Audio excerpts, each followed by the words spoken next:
Bonsoir à tous et bienvenue dans Punchline ce soir avec trois grands thèmes dans l'actualité. D'abord, l'Église catholique entre dans la bataille de la bioéthique et de la PMA pour toutes en incitant les catholiques à aller manifester au mois d'octobre. Est-ce que c'est le rôle de l'Église? On vous a posé la question sur CNews.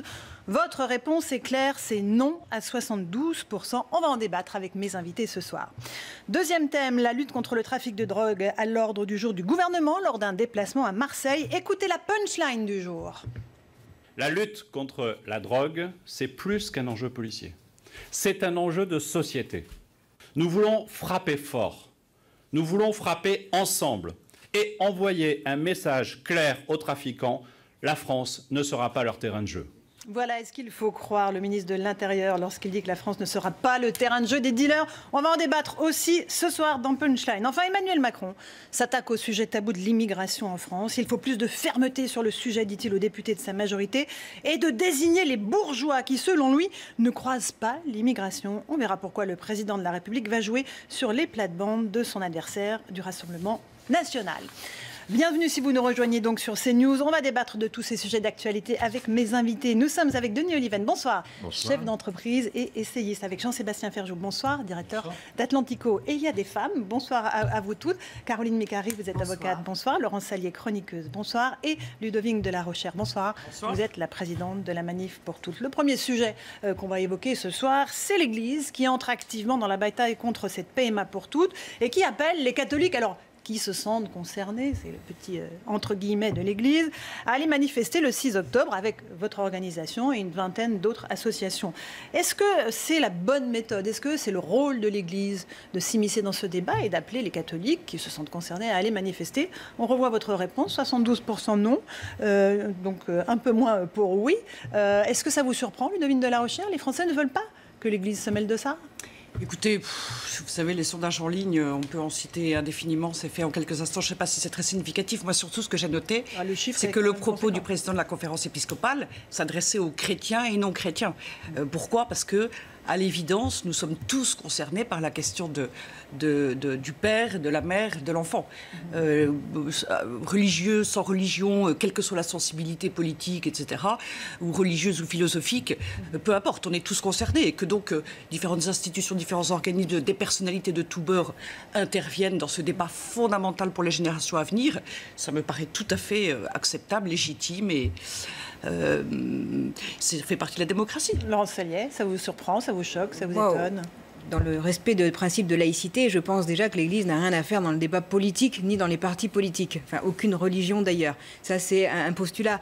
Néanmoins, je pense que là, que l'Église appelle, ce n'est pas son rôle, évidemment, parce que déjà, que malgré tout, le débat va être crispé, même si les uns les autres disent que ce ne sera pas le cas, que la manifestation... Et moi qui suis contre la PMA, je suis aussi contre cette manifestation parce que je pense que ce n'est pas un débat qu'on doit avoir dans la rue, par respect au moins pour les enfants et pour tous ces jeunes qui sont concernés par la situation. Donc avec l'Église qui en rajoute une couche, je pense que ce n'est pas bienvenu et que ça va encore amener à la crispation et que c'est bien dommage en fait parce que ce n'est pas un débat qu'on devrait avoir dans la rue. Caroline Mécari, l'Église dénonce une procréation livrée à la manipulation médicale, une filiation livrée au bricolage, un eugénisme libéral.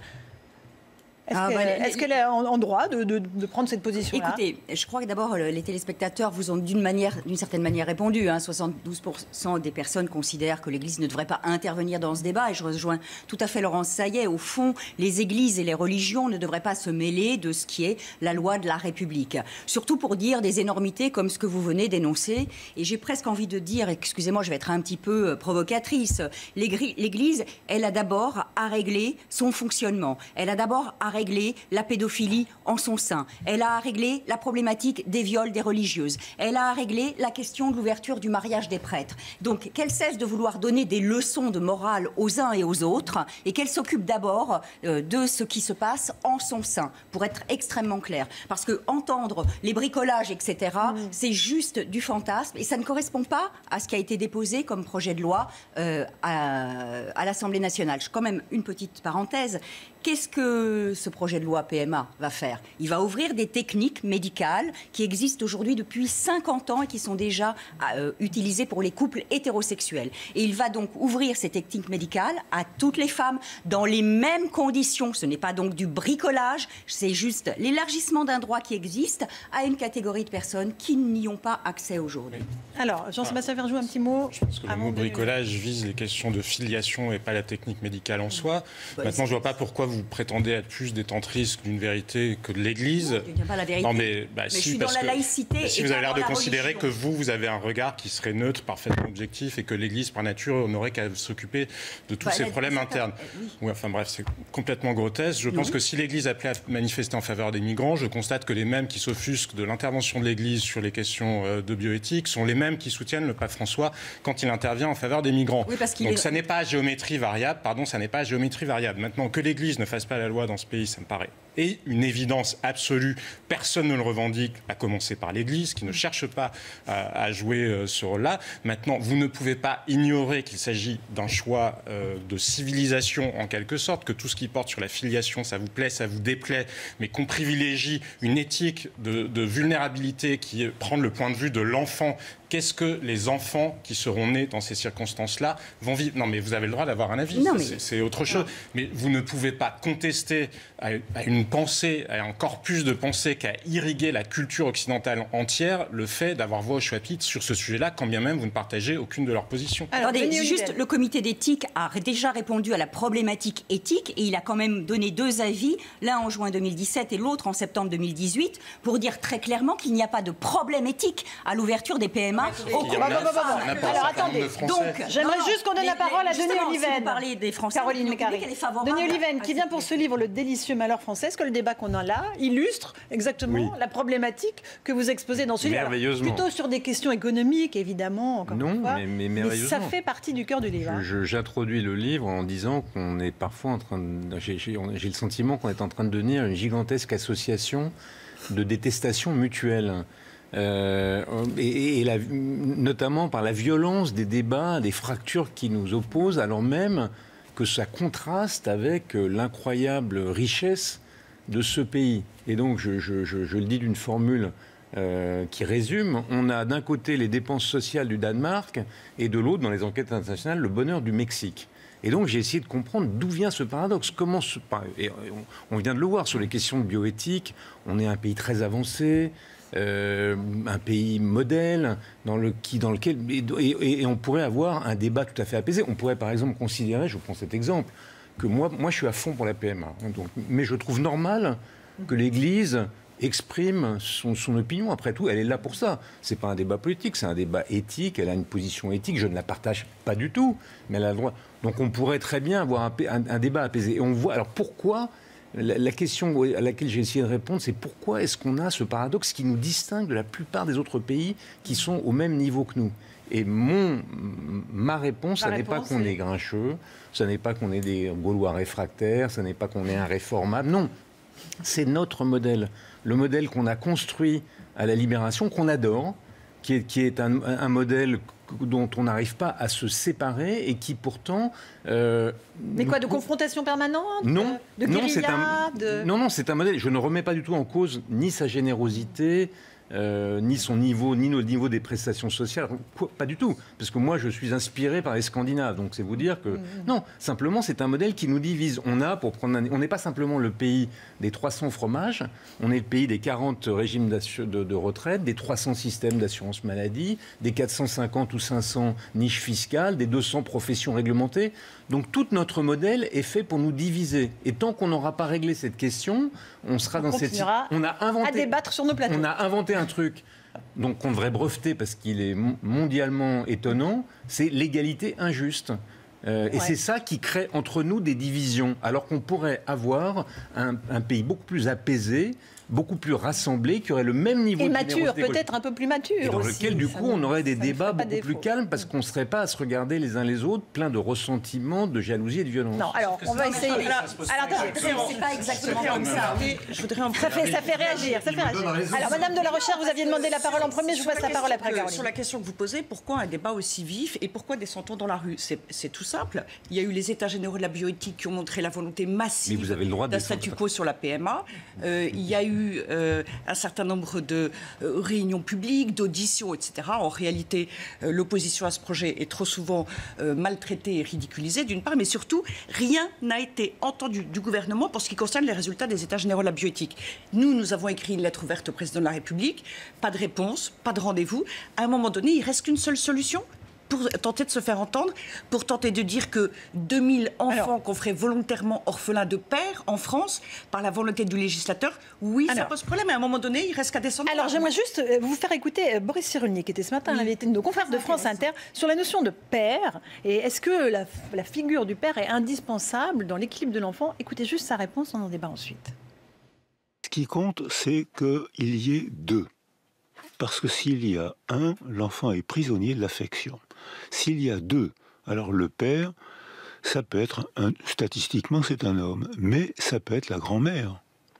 Quand une femme élève son enfant avec sa propre mère, ce qui n'est pas rare, l'enfant d'abord a une base de sécurité qui est le corps de sa mère, et très rapidement il apprend à aimer quelqu'un d'autre que sa mère. Son monde mental s'ouvre. Alors la grand-mère joue le rôle du père. C'est-à-dire que si deux femmes s'occupent d'un bébé, il y en a une des deux qui aura la fonction paternelle, même si c'est deux femmes. Si une femme élève un bébé avec un autre homme que celui qui a fait le coup, si vous permettez cette délicate métaphore, l'homme qui n'a pas planté l'enfant aura une fonction paternelle. Ce qui compte, c'est d'ouvrir le champ sensoriel de l'enfant pour qu'il apprenne à aimer sa mère et quelqu'un d'autre. Parce que sinon, il est prisonnier de l'affection de sa mère.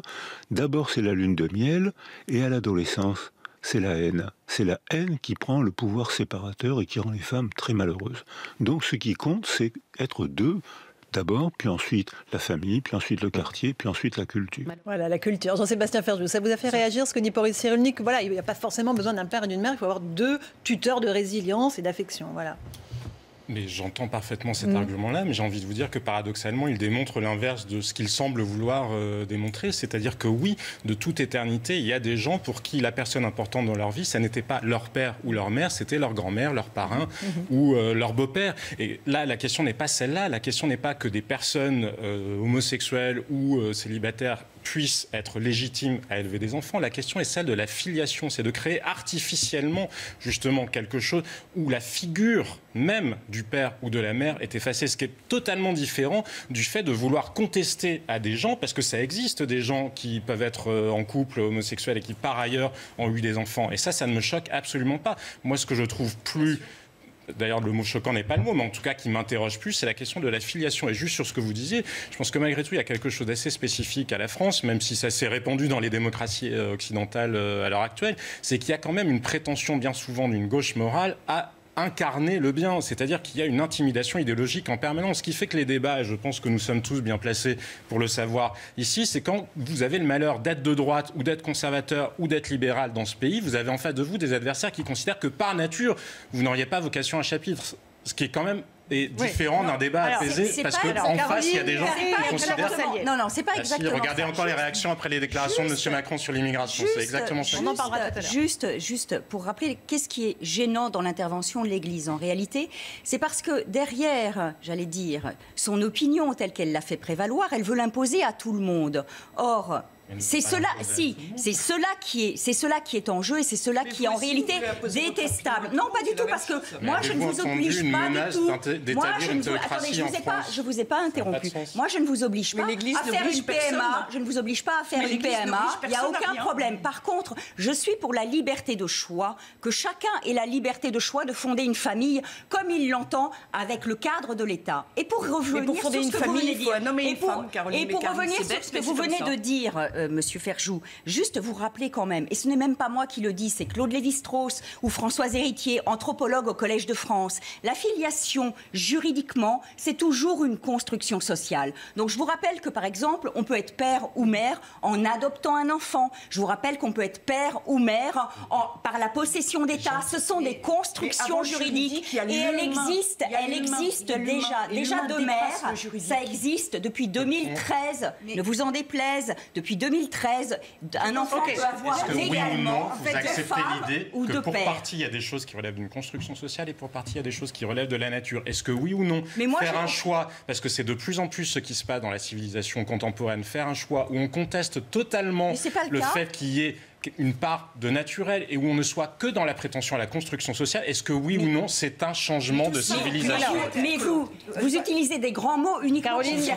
Non mais vous utilisez des grands mots. Laurence Salier. Parce que c'en est. Mais non, tout le monde semble oublier que l'argument prioritaire quand même des gens qui ne sont contre la PMA, parce qu'il n'y a pas deux gros blocs qui s'affrontent, on peut avoir aussi des positions modérées sur le sujet, et heureusement, mais tout le monde semble oublier que ce qui fait vraiment peur dans l'histoire de la PMA, c'est l'option GPA qui va s'ouvrir sur un principe d'égalité. Laurence. Mais si, bien sûr, vous le savez bien, à partir du moment où on aura dit que sur le principe d'égalité, 2 femmes peuvent avoir un enfant, vous verrez que dans les semaines qui suivront, on ouvrira le principe d'égalité sur la GPA. Puis-je vous éclairer? Et tout le monde le sait. Alors, il faut simplement avoir le courage de le dire et de l'assumer jusqu'au bout. Attendez, je vais finir. Donc ça, c'est un premier élément. Et par ailleurs, je vous dirais, Madame de la Rochère, est-ce que vous avez mesuré l'impact que peut avoir et vos manifestations et parfois votre communication qui est d'une telle violence sur les enfants. Où est la violence? Quand on parle enfants OGM, pardon, pourtant je ne partage pas.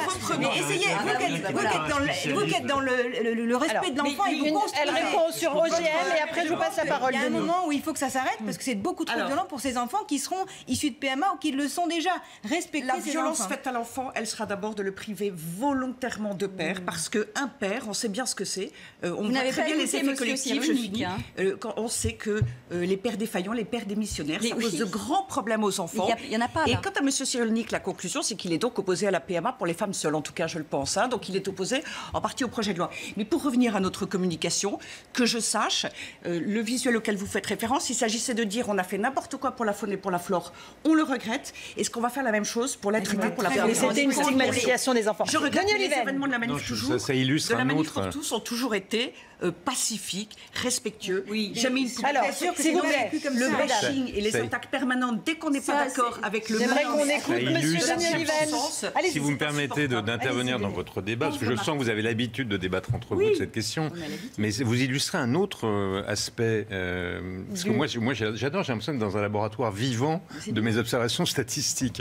Vous illustrez un autre aspect de ce délicieux malheur français. Nous sommes tellement attachés à nous faire du mal nous-mêmes, c'est qu'on avait quelque chose qui était particulier, singulier, et qui nous distinguait de l'ensemble des autres pays qui n'étaient pas la gauche morale, parce que ça, je crois qu'elle existe partout. Non, c'était la République.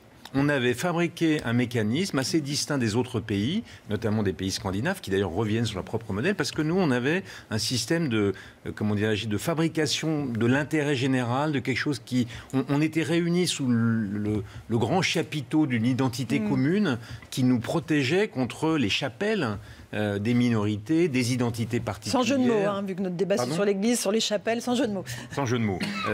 Et donc là, on voit que cet autre élément de notre cohésion, ce mécanisme républicain est en train de défaillir sous les coups de boutoir des minorités, d'opinions.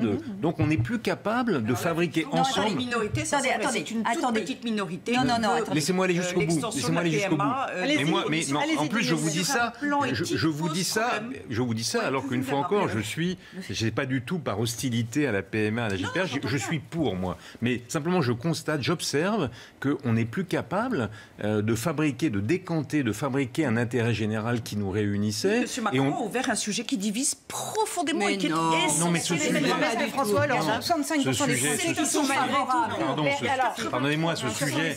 Excusez-moi, si vous avez une demi-seconde pour... Si vous voulez bien écouter une demi-seconde, pardonnez-moi. Si vous voulez bien écouter une demi-seconde, ce sujet n'est pas propre à la France, ce sujet n'est pas propre dans tous les pays occidentaux. Ce débat a lieu et pourquoi est-ce que c'est chez nous qui prend une telle vivacité? Donc moi je me dis, on peut traiter la question, de la PMA, mais on a intérêt peut-être collectivement à s'interroger sur la façon dont on vit ensemble pour pouvoir à l'avenir avoir des débats apaisés parce que cette question, elle ne va pas s'arrêter là. Elle ne va pas s'arrêter là. Denis Oliven, est-ce que la question qu'évoquait Laurence Sallier, au nom de l'égalité, on accorde la PMA à toutes les femmes. Est-ce qu'au nom de l'égalité, demain, les hommes ne diront pas ils ont droit à la GPA? Attendez, mais moi, à titre personnel, je suis favorable à la GPA. À cela. Je pense qu'on se. Mais ça, c'est ma position à moi de citoyen. Je pense que la question. Oui, je pense que la question de la filiation est une question importante. Je pense que le fait de bien rappeler qu'un enfant naît d'un homme et d'une femme en toutes circonstances est essentiel. Vous le mettez où dans la filiation? Mais moi, pardon. Vous le mettez où dans l'acte de naissance? Il n'y aurait plus dans la filiation. Moi, je ne fais pas la loi. Je vous donne un point de vue. Mais non, parce que je suis favorable au fait. Et là, on veut le faire disparaître. Mais bien sûr que non. Enfin, vous confondez le fait et le droit. C'est votre problème. Vous confondez le fait et le droit. Il n'a pas terminé. Vous avez dit Caroline Mécari. Attendez, je le laisse terminer. Je le laisse terminer. Et le droit envisage d'écrire le contraire. Après, le délicieux débat français. Allez-y, Denis, terminez votre phrase. Mais il y a eu des manifs très importants dans beaucoup de pays, monsieur Oliven. Oui, mais ce n'est pas le sujet. Les manifs. Un pays apaisé, ce n'est pas un pays qui ne débat pas. Évidemment que c'est un pays qui débat. Moi, je trouve normal que des gens soient hostiles à la GPA, à la PMA. Je pense que l'Église a besoin de s'exprimer. Mais je pense qu'on devrait s'arrêter un instant tous ensemble, quitter nos débats particuliers et se pencher sur qu'est-ce qui fait que notre système de vie en commun est à ce point défaillant que nous ne sachions pas débattre, avancer, nous réformer et que nous vivions dans l'un des pays les plus évolués du monde et qu'on a l'impression collectivement de vivre dans un enfer. Et donc, il y a un moment où il faut qu'on se dise, est-ce que le cadre dans lequel on vit est le cadre efficace? Je ne crois pas. Et donc j'ai essayé, moi, d'expliquer en quoi il ne l'est pas et quels seraient les moyens de l'être davantage. Par exemple, en renouant avec un certain nombre des règles de vie commune qui font que on est capable de s'accorder sur un minimum de choses. Je voulais juste faire trois observations. Alors, rapidement. Oui, mais sur ce débat-là, en fait, en réalité, c'est vrai, il est clivant. Donc, soit on est pour, soit on est contre. Ça, c'est assez clair, me semble-t-il. Maintenant, je voudrais quand même rappeler qu'en Europe, puisqu'on va parler de l'Europe, il y a 14 pays qui ont déjà ouvert la PMA à toutes les femmes. Et 26 qui l'ont ouvert aux femmes célibataires. Donc, vous voyez, on est plutôt à la traîne de l'Europe. Et par ailleurs, pour vous répondre, Laurence Sallière, s'il vous plaît, Laurence, je voudrais vous répondre à la question de l'égalité. Et là, vraiment, je voudrais mettre les choses bien à plat. L'égalité de traitement, c'est à situation de fait similaire, traitement juridique similaire. Donc, les couples de femmes et les couples d'hommes, au regard de la parenté, ne sont pas dans une situation de fait similaire. Donc, attendez, vous n'allez pas m'interrompre toutes les 2 minutes. Il nous reste 30 secondes, donc en même temps, terminez, Caroline Mécari. À situation de fait similaire, traitement juridique similaire. Donc, les couples de femmes et les couples d'hommes ne sont pas dans une situation de fait similaire au regard de la parenté. Donc, dire qu'il va y avoir obligatoirement, avec l'ouverture de la PMA, l'ouverture de la GPA, c'est faux juridiquement. Laissez-moi finir. C'est faux juridiquement. Politiquement, laissez-moi finir ma phrase. Emmanuel Macron a dit que sous son mandat, il n'y aurait pas d'ouverture de la GPA. Donc, il y a d'autres choses par dans lesquelles ils étaient engagés et qui ont quand même un peu brillé pendant le mandat. Non, mais les dames, on comprend rien si vous parlez toutes ensemble. Attendez, mais le mandat suivant, il n'est pas encore réélu. Caroline, les couples de femmes au regard de la procréation, comme les femmes seules, sont dans une situation différente du couple homme-femme.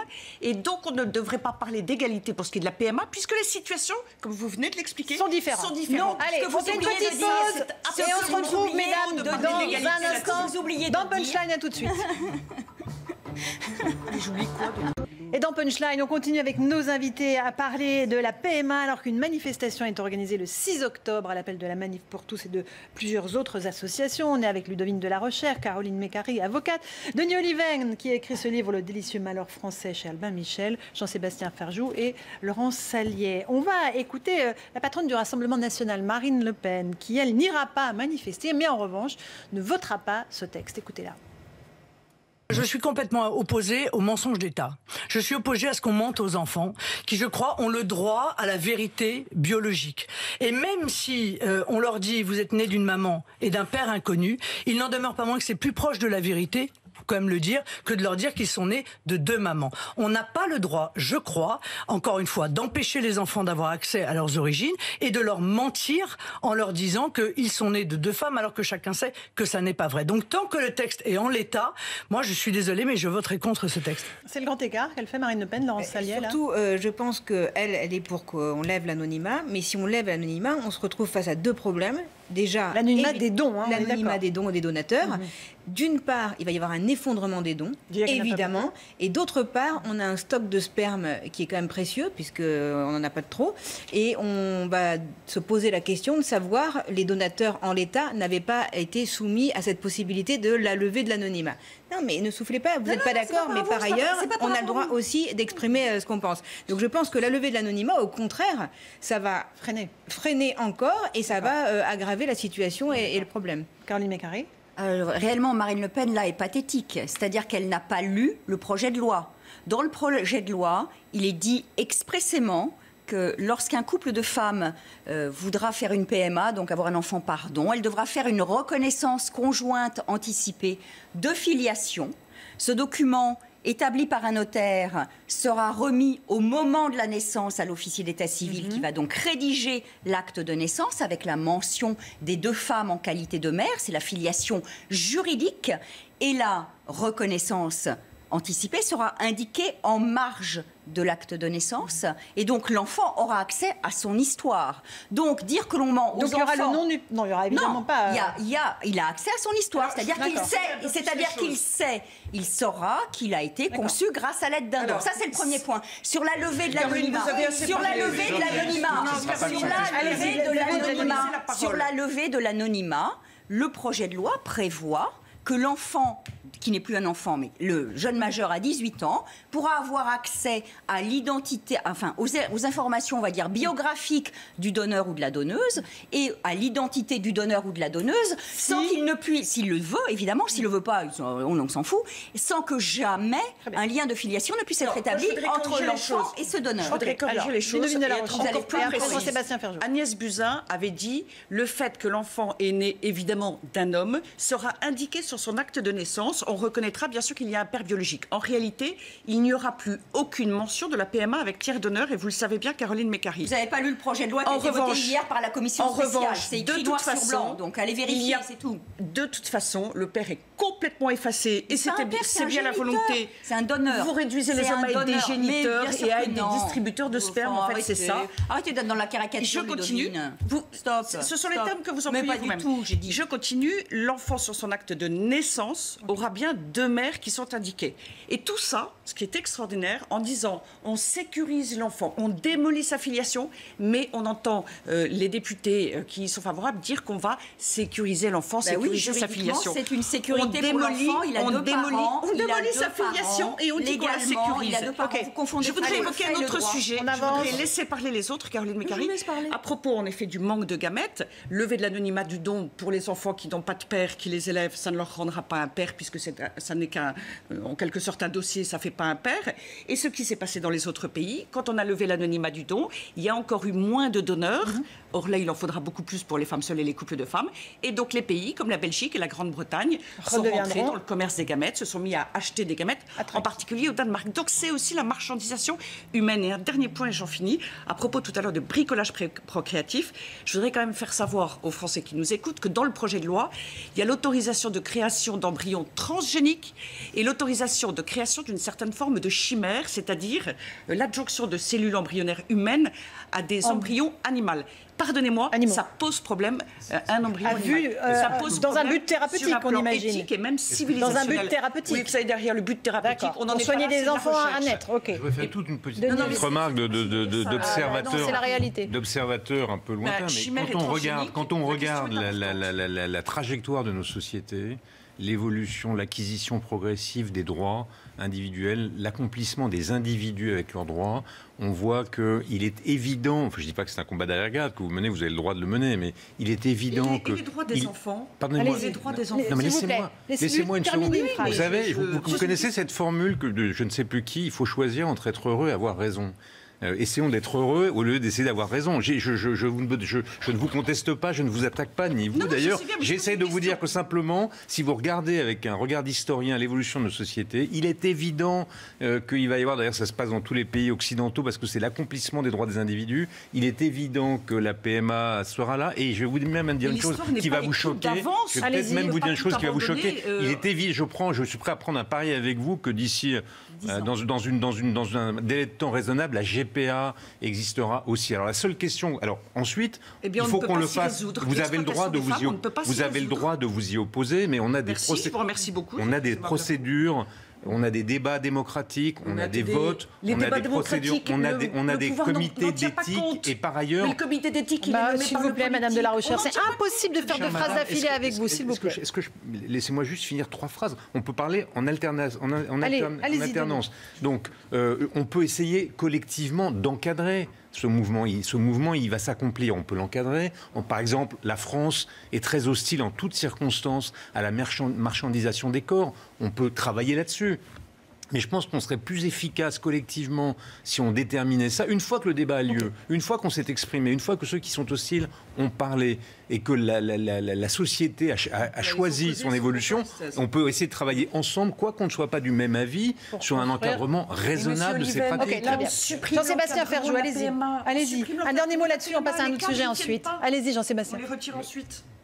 Juste 2-3 choses. Je pense qu'on ne peut pas balayer la problématique de la marchandisation. Je veux bien qu'on ait toutes les considérations juridiques et qu'on épilogue jusqu'à plus soi sur qu'est-ce qu'est un père, un géniteur ou je ne sais pas quoi. Il me semble que, et on le voit avec des enfants nés d'adoption ou nés sous X, la quête de ses origines est quelque chose qui traverse l'humanité depuis ses origines, la littérature entière en effet. Je ne vois pas comment on peut évacuer ces questions-là, quand bien même ça semblerait être le sens de l'histoire, parce qu'il y a quand même des questions de civilisation. Ça n'est pas que des arrangements juridiques, fussent-ils l'objet d'un consensus social. Est-ce que oui ou non, une société dans laquelle l'individu considère qu'il est la mesure de toute chose et qu'il n'y a aucun ordre, je ne sais même pas comment dire, pas moral, parce que ça peut être à la carte, ça n'a pas vocation à s'imposer à tous les individus. Est-ce qu'on peut évacuer ces questions-là? Est-ce qu'on peut évacuer les questions de ce que ça produit sur une société, de permettre aux individus d'aller jusqu'au bout de l'accomplissement de leurs désirs et que jamais la frustration ou que jamais l'impact des décisions individuelles sur la société dans son ensemble ne soit pris en cause. Il me semble quand même, quand on regarde justement, vous parliez de l'évolution des sociétés occidentales, effectivement, on a beaucoup ouvert les libertés individuelles, et je suis libéral par ailleurs, donc je crois au principe de la liberté, on les a beaucoup ouvertes. Pouvez-vous sérieusement soutenir que les gens soient beaucoup plus heureux et beaucoup moins sous antidépresseurs aujourd'hui qu'ils ne l'étaient il y a 50 ans? Donc ne prenons pas les choses en disant c'est l'évolution de l'histoire, ça va comme ça. Dans l'histoire, on a connu des évolutions qui se sont révélées tragiques, et quant aux gens qui nous disent, comme j'entendais Irène Théry l'autre jour dire oui, la société s'est pas effondrée en 4 ans après le mariage pour tous, il me semble pas non plus que si on était en 1970, 2 ans après 1968, on disait tiens, la société s'est effondrée. Pour autant, 50 ans plus tard, on a vu qu'un certain nombre d'effets négatifs s'étaient produits. On aura l'occasion de revenir sur ce débat de la PMA de nombreuses reprises, évidemment, avec cette manifestation du 6 octobre qui, évidemment, s'annonce avec beaucoup de monde, peut-être dans la rue.